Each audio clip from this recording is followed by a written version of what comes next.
doing that. Listen, let's be honest, people. Let's have a moment. You've seen me a lot this weekend. I know, people are like, woo, you know, a lot of rich time, a lot of quality rich time. We'd all know that we've been missing key components this weekend, and we now finally have them. I don't want to water down their intro by being a part of it. I'm going to stay on the fringe of this one, and Billy, I want you to make it classy. Bring him on the stage. He's not a doctor, but he plays one on TV, Mr. Matt Cohen!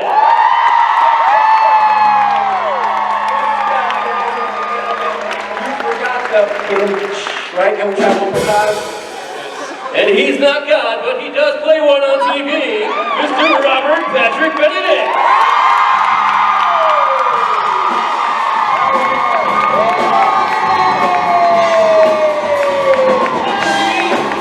It's a magic number. Yeah, it is. It's a magic number. 3 is a magic number.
Cohen and Benedict on the stage in Las Vegas. Thank you, Mark. Thank you, Stephen. Thank you, Billy. Thank you, gentlemen. Well Vegas, how the hell's Thursday and Friday been? I missed it. Tell me about it. Make some noise. Ticking the ladies, I heard, pulled it off. Real nice. I saw that. It was real smooth on the sheet there. Ticking the ladies, real. Let me tell you something. The second you two bail on me, I turn to the hotties for help. It makes sense, really. I lean on the beauties. Here's the thing. It's been a lonely, dusty road I've been walking the last 48 hours. And he's not just talking about his underwear. Oh, hey. Okay, we're in Vegas, SimCon. Right?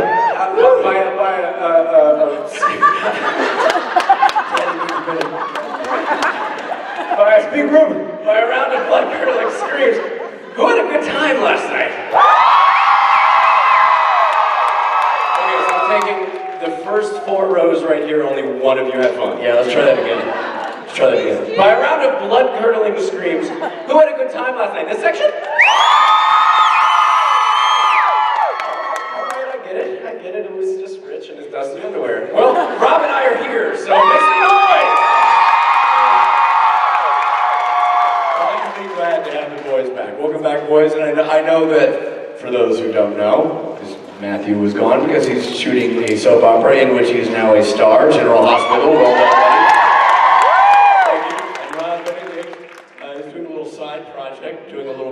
It's kind of a little indie work. I think it's awesome. He's playing God on Supernatural. Kind of a big deal. And you know what? I have to thank you, Rich, because all our years of playing doctor together turned into a professional doctor. It's so fitting that you're playing a proctologist. It's It really works. The real doctoring is a little different than the shit you made me do, but Which makes the question, what did you do? Did it help? Why did you do that? Oh, you act like you weren't there playing God. Just staring down on your Here's the cloak. thing, it's different, and I do understand the position, because when you're looking at it through the camera lens, it does feel, It's true. it's distant. Yeah, and holding the boom. And by boom, I mean, hey, so anyway, Somebody just came up and said, tight, that was tight. no, let me say, but Rich, but I hear you've been killing it. Rich Speight. You started your own religion while we were gone. I started the High Church of the Holy Dick. A place I've doctored at often. By appointment only. I feel, Book it in advance. I feel very blessed to have all these fresh parishioners as my people in my church. Don't drink the Kool-Aid, guys. Or do, and enjoy yourself. Rich, Yeah. with the look that you've got going on now, like, don't you feel like he needs a robe? Yeah, You need a robe. something's Or a gotta shower. I need a robe. Or a haircut. I know this whole thing has been burnt out 70s rock persona / cult leader guy. I've been my whole bit all week long. And I'll be honest, it got raunchy. And I figured out, you know why I got raunchy? Were you guys here? Most of you were here Friday morning. When I went off on a bit of a tangent for about 17 minutes. And the thing is, I realized why that happened and why it also happened Thursday and this morning. Basically why it always happens is because Rob is the safety buffer. Rob is the school crossing guard. Rob's the guy going, nope, we're just, I'm the good cop. no, sir.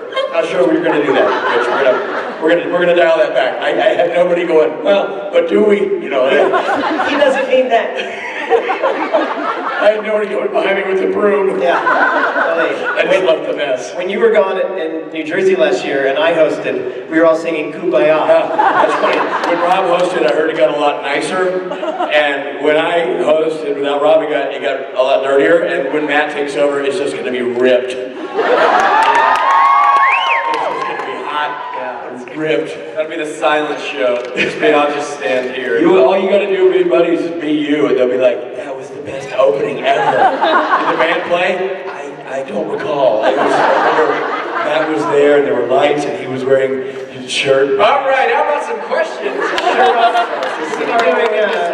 We do like a workout video. And your question now, to skip past this absolutely awkward moment, making fun of Matt Cohen and his Oh, it's so hard being beautiful. Leave my rock hard abs out of there. Stop it, guys. All right, young lady, you're on. Hi, babes. Hey, babe, don't objectify me. Too late. Why not? Good point. It is awesome to have this lovely threesome back together. That Rich did a good job, but have Rob and Maddie here. What, do you know why that is? Because 3 is a magic number. There you go. Yeah, it is. Oh, that's just a number. My question is it's primarily for Rich and Rob, but All right, Matt. I'll go over here then. No, Matt. You can jump in too. But my main question is from the conception of the Kings of Con till now. What have you learned so far from the process of bringing this to life, from the crowdfunding to writing and filming it? Like, what wisdom or knowledge have you gained from doing it? That is a very good question. That's a great question. Do you want to give the real quick update? And then Yeah, we haven't filmed it yet, just to throw the addendum on. Rob and I we've been talking to you around, in circles around the whole issue for a long time, because we were in negotiations for a long time. And we are very, very excited that we've actually signed a deal with a very cool production entity that will be co-producing the show and distributing it for us. And we're very excited. The reason why I'm totally not saying what it is they haven't announced it yet, so we can't announce it yet. But the deal is done, and we have a great home for the show. We're very excited, and we will be shooting around July, and should be launching the show out to the good people of everywhere in January. We are beyond excited about that, and I will say, it goes without saying, but it's going to be said, that none of this would be happening. No conversation would be happening without two key components. Rob and I created a show about conventions, about our experience backstage, and how quirky the actors are, and how the weird life of living in kitchens is, and all that kind of thing. And we wouldn't have had that experience but for the fact that Adam, Gary, and Stephanie have included us in this world for so many years and made it possible for us to be at conventions, and we are graciously forever in your debt for that. And the second key component is you, who are here. Who supported us? Who supported us when we were doing conventions, and then went above and beyond and supported us when we were doing the crowdfunding. And I think one of the things I learned is crowdfunding isn't just about funding. Funding is, let's generate money to pay for a project. What I thought was fantastic is, obviously, not everybody can put money into everything that comes down the pipeline. But what was great is how supportive you all were in terms of retweeting, keeping the conversation alive, keeping the idea out there for others to find who don't necessarily know who we are, but enjoyed the concept of it. And it was astonishing. I gotta be honest, Rob and I started it, and we had no idea what to expect.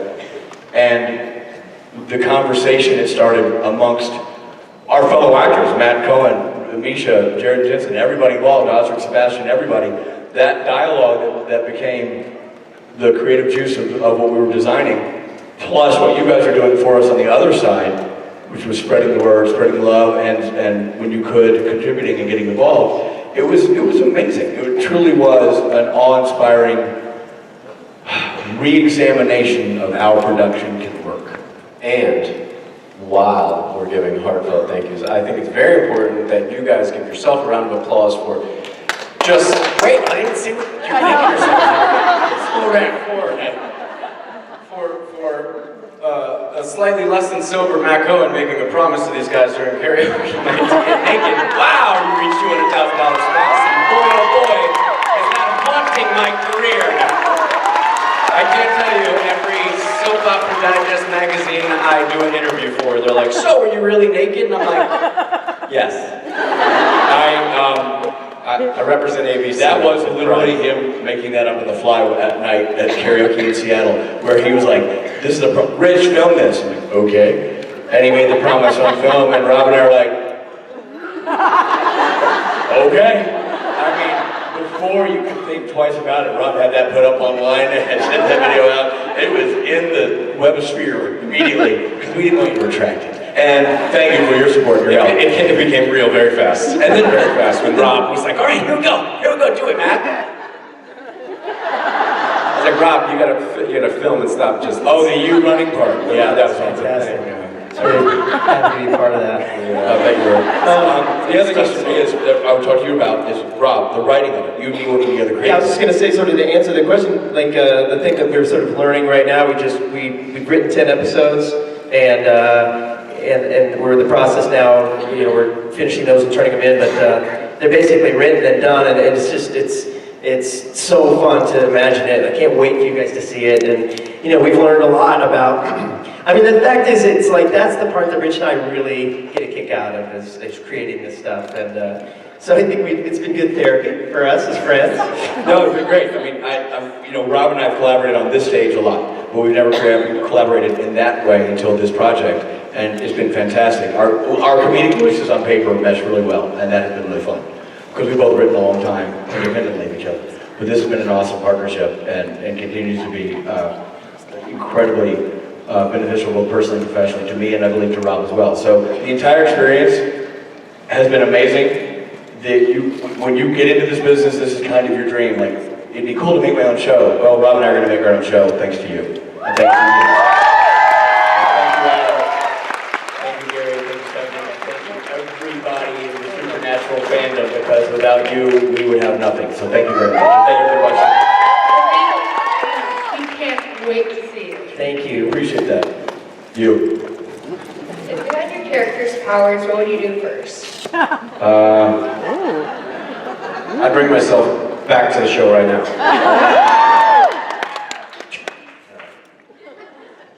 Yeah, I guess I'd make a porno. I mean, it's a cat on the nose. I mean, Rob, you got a big time answer here, pal. I'd make both of them join me on the show. I don't know why that's not happening. But also world peace. Oh, right. No, yeah, no, I'd save the children. And organic vegetables for everybody. After the porno, I'd save the children. You.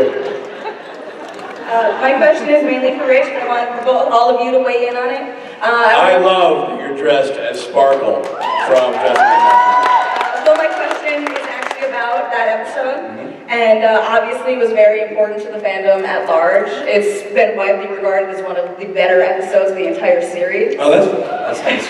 And I just wanted to know what it was like going from everything you've done previously in the business to directing your first episode, and whether you guys would like to direct or maybe direct an episode of Supernatural. And I just wanted to thank you mainly for that episode. Oh, geez. I love that. Oh, thank you. I'll answer quickly first and let these guys chime in. But going from acting to directing it's a completely different animal. And even though it's in the same under the same artistic umbrella, that opportunity was I can't put a value on how awesome that experience was for me, and how long I lobbied for it, and how much I appreciated them giving me a shot. You know, from anything in life, whatever job you have, whatever experiences you have, somebody had to let you do it first, once, whatever it was. And that's always the hardest one to get. It's always the hardest people to convince, is to convince people that you know what you're doing when you haven't done it yet. So you have nothing to show. And I will be forever in debt to Bob Singer, Phil Segresha, and Jeremy Carver, who, after a year and a half of me sending them everything I've directed, short films, commercials, and everything, finally said, I'm not sure if it was to get me to leave them alone, or they felt like I earned it. Either way, they were so gracious and so lovely, and put a level of trust in my hands that I will never be able to repay them for. So the experience, I've never worked harder in my life than directing that episode of television. And I'll say this because all three of us have done a lot of episodes of TV. And we're also very alert and attentive people who are paying attention to what everybody in the set is doing. So we feel like we have a pretty good handle on how a set functions. And what I realized is, I didn't know my A from a hole in the ground, it turns out. Until you do it, until you're in the chair making the decisions and doing all that prep and all that, you really have no concept of how much goes on that we're not privy to, because we're not there for prep, we're not there for those discussions. And it was just so intense. I mean, every decision was brought up, everything. You know, Sparkle's blood, the color of the mane, everything. I mean, just everything was discussed, for every detail. And Jenny Klein was so fantastic. Her script was so brilliant. She's so creative, so gifted. And this is, I'm going to say this, so it's on the, the Twitter sphere, the Tumblr sphere, and everything else. Amazing writers on that show. When you write an episode and you spend that much time and that much energy and that much effort to tell a story that you've created out of thin air. I think writing is one of the hardest things you can do in any business, because you're starting with a sheet of nothing and you have to create the whole world. And she did an unbelievable job of not only doing due diligence to the world that already existed, but creating another one that worked alongside it that was just fantastic. She did a great job. And after all that work, she was handed a first-time director, which could be a real bummer, because you would probably want Tom Wright or Bob Singer or Phil to do it, one of the veteran guys. And she immediately called me and told me how excited she was that I was directing her episode. And whether she was just lying or being honest, it was the nicest phone call I've ever gotten. Because that kind of support fueled my entire process. The fact that she trusted my ability to pull off her vision was amazing. So I have mad love for that woman and mad respect for her talents. So it was great. Now, gentlemen, directing, is it in your future? Hey, that was the quick version. I didn't do the long form. you're right, Matt. There's another point. On day 2, Robbie, directing, please, short form.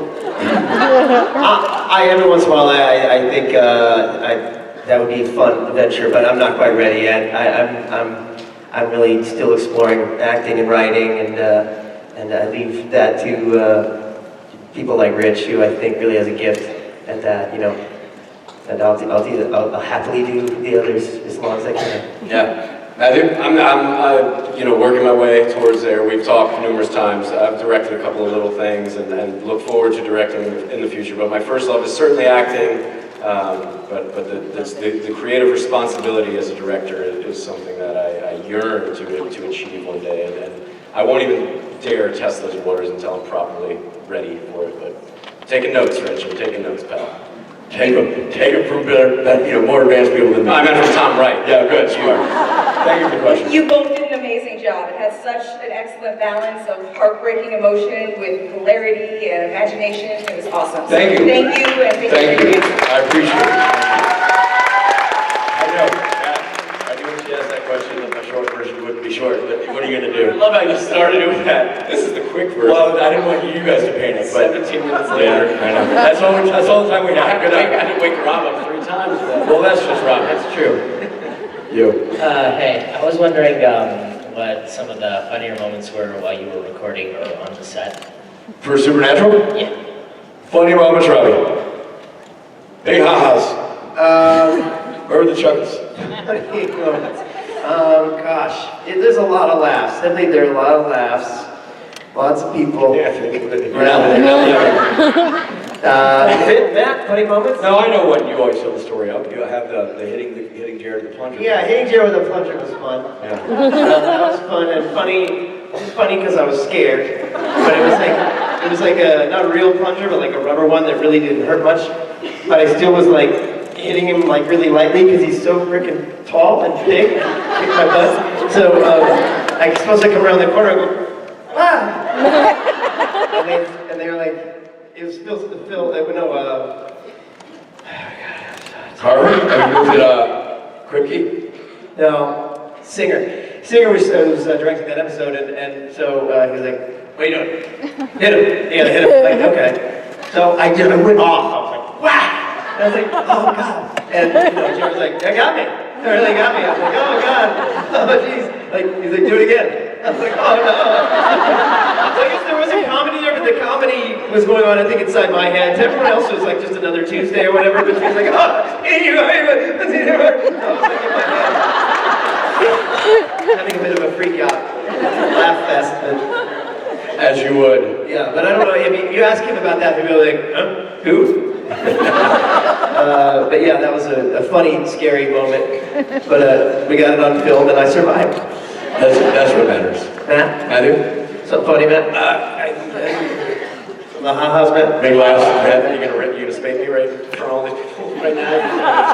Go ahead, Matt. What about when you did Baby? Any like thing? No, there was nothing funny. Nothing funny. It was very serious, and it was just very serious. And that being said, I want to applaud those boys for getting done the amount of material and the things that have gotten done. And congratulations on the pickup, by the way. It wouldn't happen if those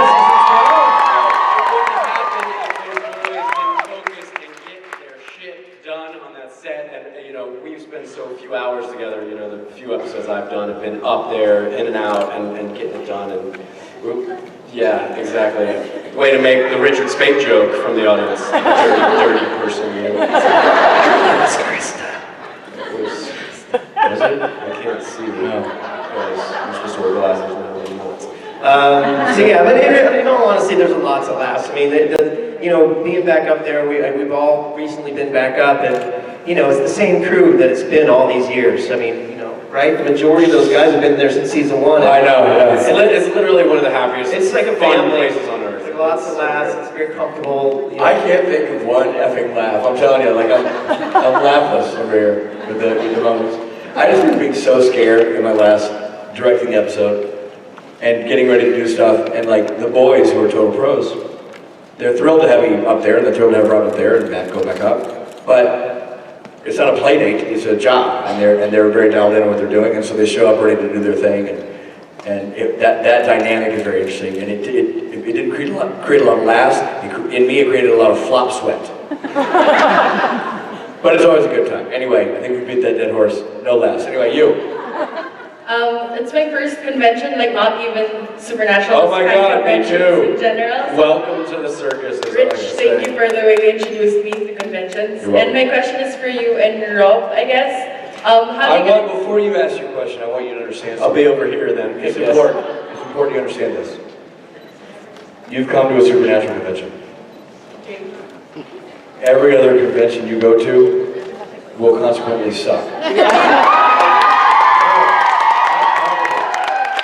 ain't normal. This ain't usual. So you've been ruined for all other conventions, and all I can say to you is you're welcome. What a way to go. Yeah. So my question is, how do you guys choose the songs that you play on for the guests? Oh, Robbie? You know what? There is a process. We basically, we think about like either something about their character or something about them as a person, or maybe their name rhymes with something, or a song makes us think of them. So and then we figure out if we can play that or not. And then if it works, that becomes their song for a little bit until we get tired of it. And then if it doesn't work, we go, oh, that didn't work. We're gonna try something else next time. But it's a fun sort of every week. I sit down the weekend before and I look at who's gonna be there, and I map out a set list for the entire weekend, including the Saturday night show. And it's fun, but it's not easy because there's a lot to juggle around.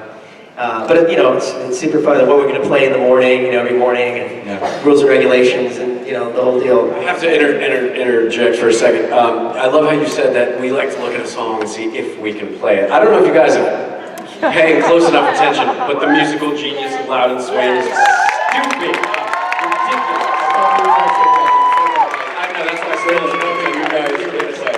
It's incredible. They're like, I'm like, hey, Rob, I want to play Wu-Tang Clan song. I want to sing to them. They're like, yeah, we got it, no problem. Although, hold on, I'm going to say one thing. That Wu-Tang Clan song that goes.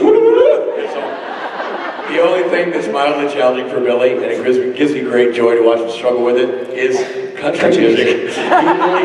He can play anything of another neck, all this stuff, but he has a hard time with. He just goes.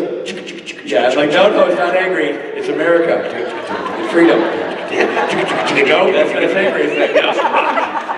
Rob does all the work for the band. I have, step in when he's not here, which is rare, but this weekend I did that. But otherwise, literally, Rob does all the work, and the band does all the work with Rob. And I show up and I put my headphones and I'm like, what are we doing? He goes, what city are we in? Got it. Really, truly. Rob was doing all this work. He's like, we should open that email. Didn't get to it. What are we playing? What do we got? Gotcha. Okay. Roger that. I didn't try to give me shit for this. I just mimed a mic with a mic man. I go, and then Rich goes.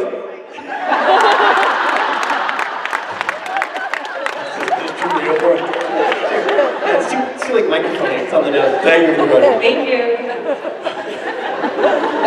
Hi. Can we just ask me something? What was that? Oh, go ahead. My question is for Matt. All right! Ladies and gentlemen, good night! Getting go, ask it now was so great. I'm excited. I'm a really big fan. How to Get Away with Murder? Yeah, you are. Do you see what I'm doing here? It's so interactive to ask me questions, guys. Go ahead, ask some more. I love you! I love you too so much! God, your smile's beautiful. Go ask So if your character X911 were to be murdered, as many characters do get murdered on that show, who would do it and how? That's heavy. I'm in prison right now in Georgia. My character's name is Levi, by the way. I'm falsely accused of 3,800 pounds of methamphetamine in my trunk. That being said, I would love for Viola Davis to make out with me to death. Because I admire her in so many ways. She's a fantastic actress. And everybody on that show is incredible. So I just want to make out with Viola Davis. Maybe I'll just die. That's all I need. Done. I hope that's some sort of an answer. I just want to say thank you so much for thinking about me. When you came up here, you got this long line, and you knew you were going to be tired waiting, and you wanted to ask me a question. So I appreciate you far more than Robin Rich would ever appreciate somebody who asked me a question. It's true. I make out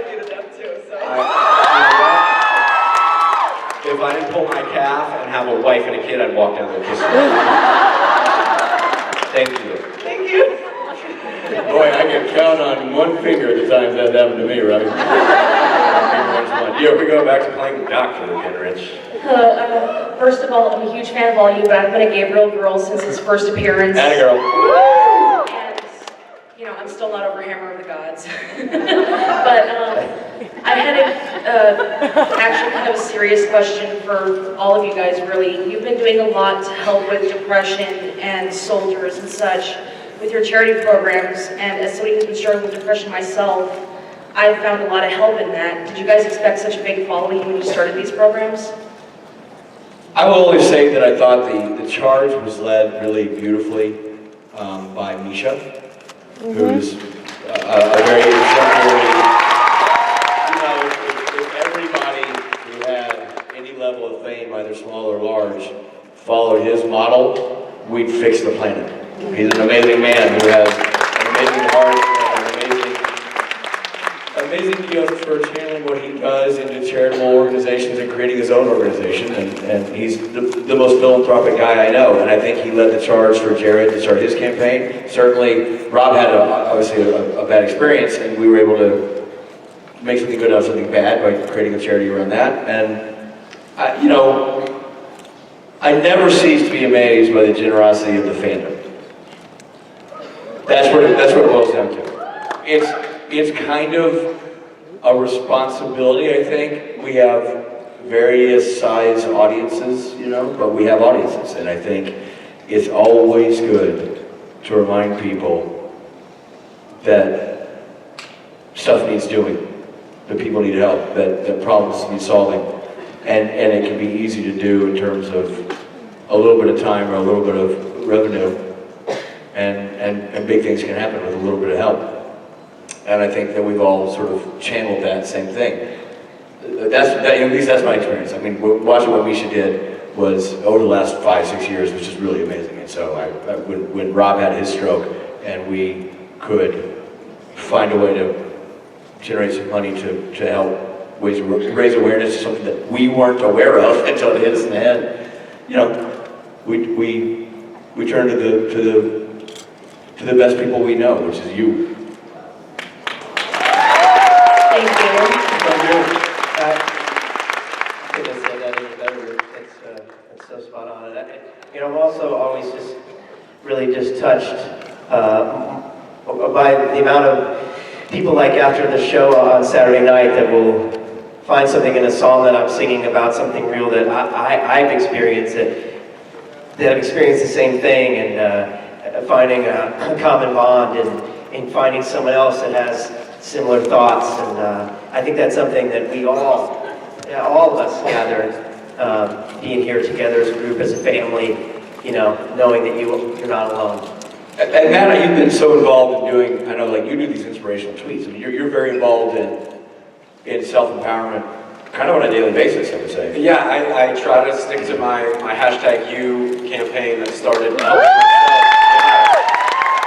Rich said it best. I mean, we turn to the people with a voice, and it's not some of you guys may struggle with things. We also struggle with things, and it's an interchangeable thing. You guys help us and we help you, and it's hashtag famdom. I hate to get cheesy, but it is what it is. I mean, we're a giant weird ass family. So. Yeah. We all do it for each other.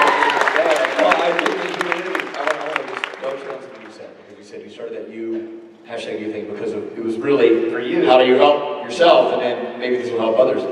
I think everybody in the supernatural acting family who is involved in charity, it is so very personal for them, and that's what makes it genuine. It's never about, Matt doesn't do that so Matt gets more followers. Matt does that because Matt's getting something off it, and he's hoping that maybe you will too. Rob had a stroke, so if Rob can raise awareness for other people to not have a negative experience if they have a medical emergency, then that's what he does with his time.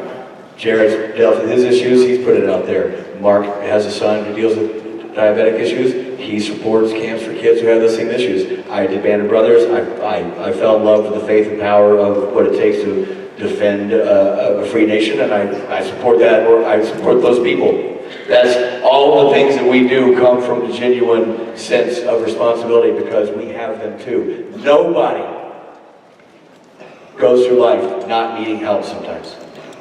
It doesn't matter how much money they have in the bank, how much beauty they have in their face, or how much material things they have in their home.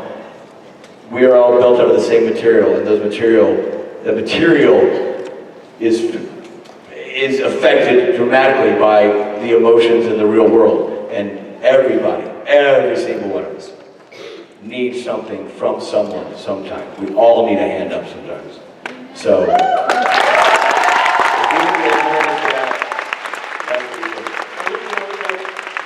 Realistically, we've been put in a position to have some sort of voice and stand for something. So who the F would we be if we didn't stand up for something?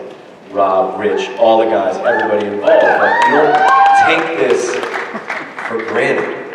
You have this position, you can gifted this blessed occupation as an actor, it's wonderful, director, whatever it may be. You must stand for something. There's too many situations in life where people don't stand up. We're lucky enough to have you guys, and we can stand up for you. So. Last question. Oh, we're not going to go to a question. I literally was like this, and the line was gone. Oh, hey. Yes? No. Yeah. You have a question? Yeah. Yes, give us one, please. Yeah. Oh, it's so good. Okay, guys. Good to see you again. Good to see you. Will you paint us a picture of what a Sunday family dinner would be between you three guys?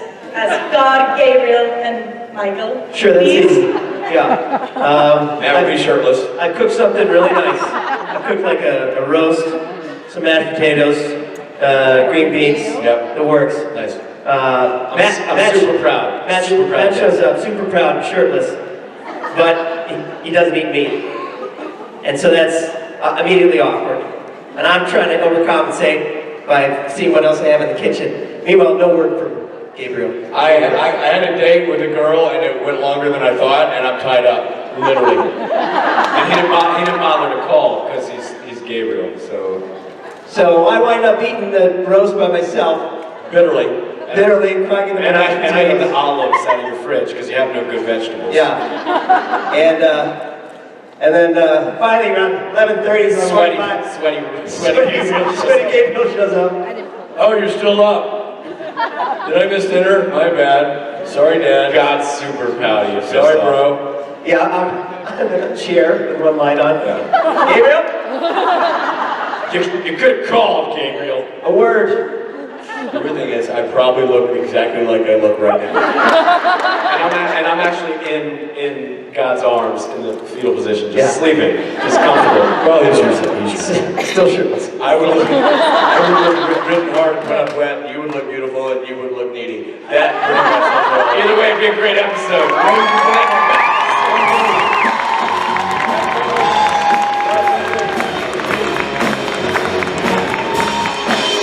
See you guys.